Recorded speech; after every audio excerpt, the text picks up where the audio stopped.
But right now, we can't afford to leave Mesa's manager alone for a second. Let's just go with it. I'm gonna enjoy myself. All right. I can go along with this. Ryozaki and the others will be able to watch us from here. That's my way out.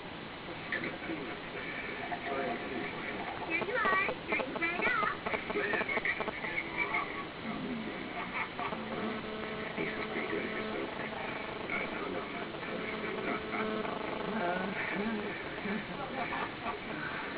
Excuse me, guys.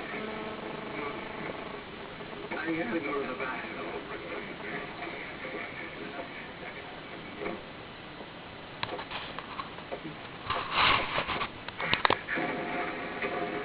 Ryozaki, are you watching this? Yes? Look, I'm really sorry that That's not important right now. Okay. Listen, the 8 men who came here were having a meeting to determine who they'd get Kira to kill for them. I heard them say clearly. There's no doubt they're behind this. Yes, that is probably true. But if you did overhear them, that they caught you, then they'll almost certainly be trying to kill you now. Oh, I know. Do you think there's anything I can do to save myself?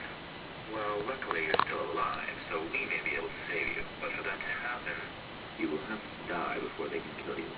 What? I want you to listen to me very carefully.